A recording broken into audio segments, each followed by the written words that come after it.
La semana comenzó con un rumor que nadie se atrevía a confirmar.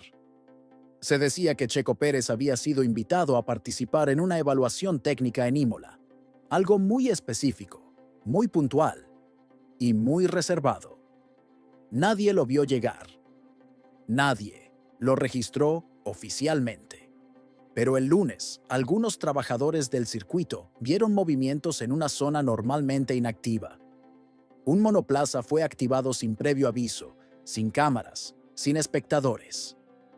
Y aunque no tenía el nombre estampado, en la carrocería todos sabían a quién correspondía. Era el coche de George Russell. Lo que más desconcertó a los presentes no fue el uso del auto. Fue quien lo estaba usando.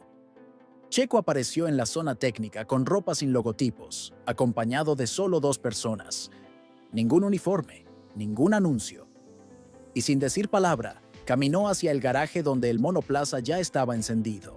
Los técnicos lo esperaban, serios, sin mirar demasiado. Era como si el acuerdo se hubiera sellado hace tiempo, pero apenas ahora estuviera comenzando a tomar forma física. Durante esa primera jornada, las pruebas se mantuvieron totalmente fuera, del alcance de los ojos curiosos. No se compartieron datos, no hubo telemetría visible. Pero el rostro de los ingenieros decía más que cualquier pantalla. Algunos salían del box con gestos de sorpresa, otros simplemente callaban. Pero todos coincidían en algo. Lo que Checo estaba haciendo dentro de ese auto no era una prueba superficial. Estaba comunicándose con el coche, como si fuera suyo. Russell no fue informado del todo. Se le mencionó una evaluación paralela, sin detalles. Pero el martes por la mañana, una conversación entre 2 miembros del equipo lo alertó. Él ya pidió los cambios con base en sus sensaciones, y funcionan, dijo uno. George no preguntó a quién se referían. No lo necesitaba. Su reacción fue inmediata. Se encerró en su sala privada durante horas y canceló su participación en una reunión técnica. No era molestia. Era algo más profundo. Era el inicio del descontrol. Mientras tanto, Checo seguía rodando con consistencia. Sus tiempos no eran el foco, sino su feedback. La forma en que hablaba con los ingenieros, cómo describía el comportamiento del coche y la precisión con la que ajustaba su estilo a cada pequeño cambio, dejó al equipo en una mezcla de asombro y confusión. Uno de ellos dijo en voz baja: "Hace parecer fácil algo que llevamos meses tratando de entender". Y en esa frase se revelaba todo. El martes por la tarde ya no era secreto. Toda la estructura interna del equipo sabía que Checo había estado al volante del coche de Russell. Algunos incluso comenzaron a especular con escenarios posibles, futuros cercanos, movimientos que hasta hacía pocos días habrían sido impensables. Toto Wolff, aunque no emitió ninguna declaración, fue visto durante varios momentos clave en la sala de datos, observando cada informe con una expresión que muchos describieron como concentración sin distracción. Russell finalmente pidió hablar con Toto. No quiso intermediarios, no quería rumores, quería respuestas. Y según alguien muy cercano, entró a la oficina con el ceño fruncido y los puños cerrados. ¿Por qué él? ¿Por qué con mi coche?, habría preguntado. Directo, sin filtros. La conversación duró menos de 10 minutos, pero cuando salió, no volvió a cruzar palabra con nadie del staff ese día. Se marchó sin despedirse, visiblemente tenso. Checo, en cambio, cerró la jornada con una reunión informal en el área de análisis. No pidió nada, no exigió, solo compartió sus impresiones de manera clara, sencilla, pero con una profundidad que sorprendió incluso a los que llevan años trabajando en el equipo. Lo que describe, no lo he oído desde hace mucho, confesó un ingeniero. Y esa frase, replicada en voz baja por otros, comenzó a abrir una grieta invisible en la confianza interna. El miércoles por la mañana, Checo no apareció a primera hora, pero su nombre estaba en todos lados. En los sistemas, en las conversaciones, en las comparaciones técnicas. Algunos comenzaron a hablar de él en presente, no en condicional. Si Checo sigue, se volvió cuando Checo esté. Y ese cambio sutil, sin que nadie lo propusiera, reflejaba lo que ya era inevitable. Su presencia había alterado la estructura interna del equipo y lo había hecho sin firmar nada. Y mientras el paddock seguía girando en aparente normalidad, quienes realmente sostienen el equipo sabían la verdad. El auto que hasta hace poco representaba el futuro de un piloto, ahora parecía responder mejor a alguien que, sin pedirlo, había demostrado entenderlo mejor. Y en un lugar donde todo se mide en silencios, ese era el ruido más fuerte que podía escucharse. El miércoles avanzó sin anuncios, pero con movimientos que decían mucho más. En la sala de estrategia, algunos miembros clave del equipo comenzaron a reorganizar documentos internos. No estaban preparando comunicados ni planes de contingencia. Estaban ajustando escenarios. En uno de ellos, el nombre de Checo ya no figuraba como posible opción. Figuraba como referencia externa activa. En el lenguaje de los que toman decisiones, esa frase significa una cosa: ya está dentro, aunque no oficialmente. Russell llegó más tarde de lo habitual. Entró sin saludar, sin detenerse. Fue directo a su zona. Se encerró. Nadie se atrevió a tocar la puerta. Los que lo conocían sabían leer los gestos. El problema no era Checo. El problema era que sentía que el equipo que antes giraba a su alrededor ahora escuchaba más a alguien que ni siquiera vestía los mismos colores. Y eso, para alguien joven, brillante y acostumbrado a tener el foco, era insoportable. Mientras tanto, Checo apareció con la misma calma de siempre. Entró saludando, preguntando por el equipo. Técnico, e incluso bromeando con uno de los ingenieros más veteranos. Esa cercanía, esa forma suya de entrar sin exigir, pero imponiendo respeto, fue lo que más descolocó a todos. Porque no estaba compitiendo con nadie, estaba simplemente encajando. Y lo hacía con una naturalidad tan inesperada que terminó generando más lealtades de las que muchos habrían previsto. Un asistente de telemetría se acercó en privado a uno de los jefes de área y dijo: «Mira esto». En su tablet había una curva de rendimiento comparada entre dos sesiones recientes, una con Russell, otra con Checo. El trazo era más limpio, el comportamiento más estable. No eran diferencias aplastantes, pero sí constantes. Y en este nivel, la constancia silenciosa vale más que un momento brillante. El jefe de área solo asintió. No preguntó, porque ya no necesitaba más confirmaciones. Toto Wolff se mantuvo en reuniones todo el día. No eran públicas ni formales. Algunas se daban de pie, entre pasillos. Otras a puerta cerrada. Pero en todas, el tema era el mismo. ¿Qué hacer si el impulso se convierte en decisión? No había un conflicto técnico. No había una ruptura visible. Pero sí una creciente percepción de que si el equipo realmente quiere recuperar cohesión, quizás la respuesta no esté en el cambio de piezas, sino en el cambio de figura central. Checo no pidió pruebas extra, pero le ofrecieron una más. Un último stint, corto, técnico, centrado en sensaciones.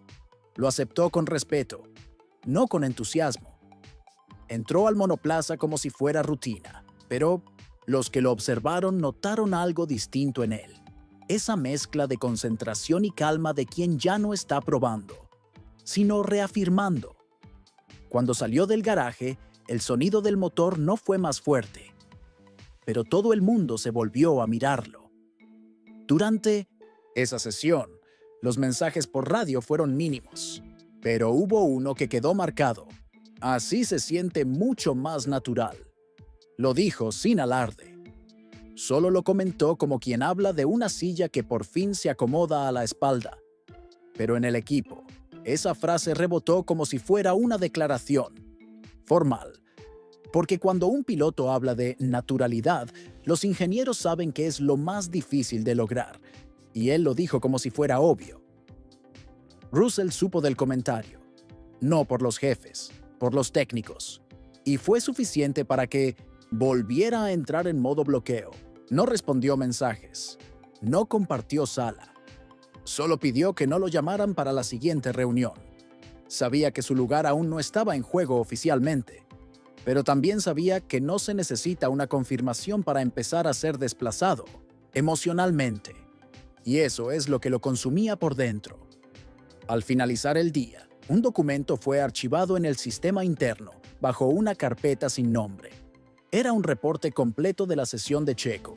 No decía test oficial, no decía evaluación piloto, solo resumen de análisis extendido. Y esa redacción cuidadosamente elegida era más que un tecnicismo. Era una señal, una manera de dejar el archivo listo para lo que pudiera venir. Y mientras el sol caía sobre las curvas silenciosas de Imola, una conversación se dio en voz baja entre dos figuras clave del equipo. Uno dijo, Russell es el futuro, pero Checo puede ser el ahora. Y el otro, tras una pausa larga, respondió sin mirar. Y a veces, el ahora es más urgente que el futuro. Nadie más los escuchó, pero esa frase, dicha justo cuando el día moría, dejó claro que la historia aún no había terminado. Solo estaba esperando que alguien la confirmara. La mañana siguiente se sintió diferente desde los primeros pasos en el paddock.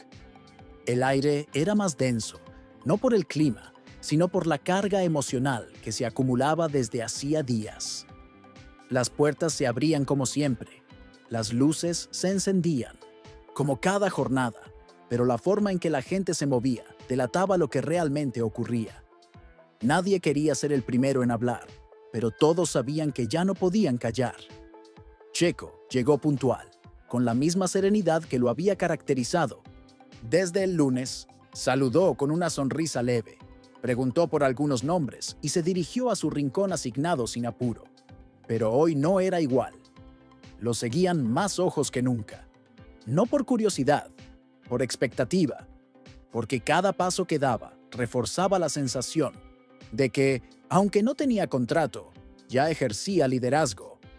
Y eso era lo que más desestabilizaba todo. Russell ya no disimulaba su incomodidad. Se presentó a su zona técnica con gesto serio, casi desafiante. Ignoró a dos de los ingenieros que colaboraron en los tests con Checo y pidió hablar a solas con uno de los coordinadores. La conversación duró apenas 5 minutos, pero fue suficiente para que la tensión se notara en la sala. Salió con el rostro tenso, la mandíbula apretada. Se cruzó con Checo de frente, por primera vez desde que todo esto había comenzado. El love test en el cruce fue seco. Una mirada sostenida, un saludo de compromiso, y nada más. Pero quienes lo presenciaron supieron que, en ese instante, algo se quebró. Porque hasta ese momento, Russell había intentado guardar la compostura, pero al ver a Checo moverse con tanta naturalidad en lo que siempre había sido su espacio, ya no pudo contener la presión. Su gesto cambió, y con él, la atmósfera. Minutos después, en el centro de análisis, uno de los asistentes filtró un dato que no tardó en volverse conversación clave. Los ajustes que Checo había sugerido se habían aplicado y funcionaban mejor, sin necesidad de repetir vueltas, sin buscar tiempos. El coche respondía con más estabilidad, con menos esfuerzo. Y lo más inquietante, esas soluciones no se habían pensado desde dentro, habían venido de fuera, de alguien que aún ni siquiera tenía la credencial en su nombre. Toto, informado de todo, mantuvo el perfil bajo, pero internamente ya no estaba analizando si debía tomar una decisión.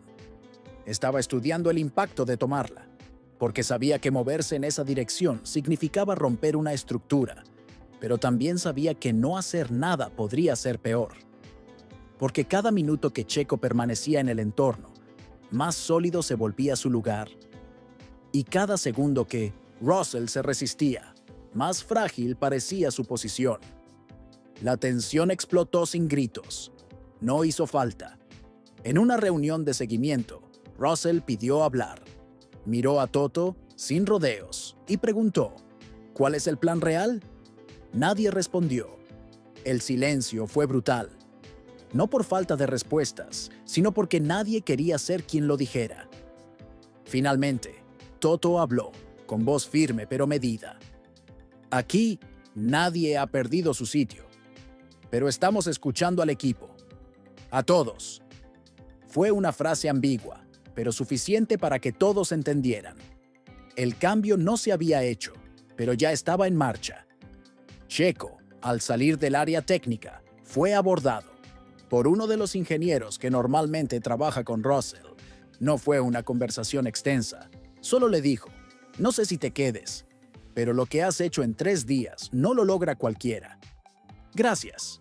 Checo asintió, sin responder más, porque entendía perfectamente lo que significaba. Ya había tocado algo dentro del equipo que no se podía deshacer. Esa tarde, algunos medios comenzaron a especular con titulares vagos. Ambiente tenso en Imola. Presencia inesperada de Checo Pérez levanta sospechas.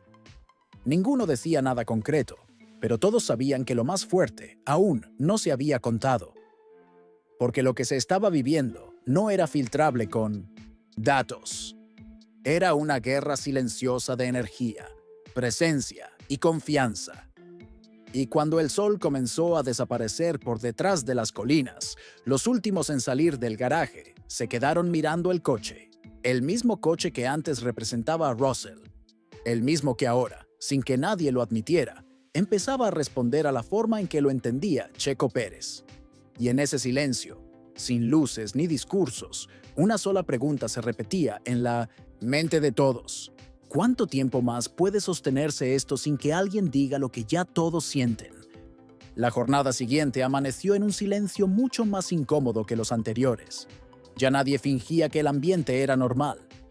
Algunos técnicos caminaban rápido, sin detenerse a saludar. Otros evitaban hacer contacto visual. El cruce entre Checo y Russell la tarde anterior había dejado una huella invisible, una línea en el suelo que, aunque nadie trazó físicamente, todos sabían que estaba ahí. Y lo más incómodo era que nadie quería estar parado en medio. Checo se presentó como cada día, puntual, directo, tranquilo. Pero esta vez su mirada decía algo más. Había cierta firmeza en su forma de observarlo todo. Ya no era el piloto, invitado. Era el profesional que sabía que había entregado resultados, que había leído bien la atmósfera, que se había ganado el espacio con hechos, no con discursos. Saludó a todos con cortesía, pero ya no se le sentía visitante. Se le sentía inevitable. Russell llegó después, con los hombros tensos, el paso contenido y la mirada clavada en el suelo. Caminó entre los suyos, pero no se detuvo con nadie. No saludó, no preguntó. Entró directamente al simulador y pidió que no se le interrumpiera. Nadie dijo nada, ni una sola objeción, porque sabían que, incluso sin pronunciarse, estaba hablando con claridad. No iba a quedarse de brazos cruzados viendo cómo lo reemplazaban emocionalmente antes de que lo hicieran oficialmente. En una sala privada, 3 figuras clave de la estructura técnica mantenían una discusión que no tenía aún resolución. No hablaban de contratos ni de presupuestos, hablaban de confianza, de sensaciones, de liderazgo emocional. Uno de ellos fue claro: Russell es rápido. Pero con Checo todo se tranquilizó. Incluso los que estaban por dejar el equipo están reconsiderando. Esa frase cayó como piedra en el centro de la conversación, porque ya no hablaban de talento, hablaban de equilibrio. Toto Wolff sabía que estaba en el borde de algo. Desde hacía 2 días, no tomaba llamadas de fuera, solo escuchaba a los suyos, leía reportes, caminaba a los pasillos, miraba las pantallas, pero también las caras. Y en cada rostro encontraba lo mismo: respeto por Checo, tensión con Russell. Pero sobre todo, una pregunta que nadie se atrevía a hacerle: ¿vas a tomar una decisión o vas a dejar que se rompa algo por no hacerlo? Checo fue llamado a una charla más, breve, directa, sin adornos. Uno de los líderes le preguntó: Si esto cambia de rumbo, ¿estás listo para asumirlo? Ya, ¿no después? Checo no tardó en responder. No necesitaba tiempo, solo dijo: yo no vine a esperar. Si se da, sabré hacerlo. Esa frase fue reportada tal cual al centro de estrategia. Y desde ese momento, se convirtió en el núcleo de todas las discusiones. Porque por fin, alguien había dicho lo que el equipo no se atrevía a enfrentar. Russell salió del simulador, sin haber dicho palabra durante horas. Pero su gesto fue diferente, más duro, más determinado. Ya no parecía confundido, parecía dispuesto a pelear, no con Checo, con el equipo. Y eso preocupó a algunos, porque cuando un piloto deja de buscar respaldo y comienza a cerrarse, lo siguiente es un choque inevitable. Y en un entorno frágil, cualquier chispa puede prender una tormenta. Mientras tanto, en la cafetería, algunos técnicos comenzaron a comentar abiertamente lo que ya se decía por debajo. Lo van a tener que elegir.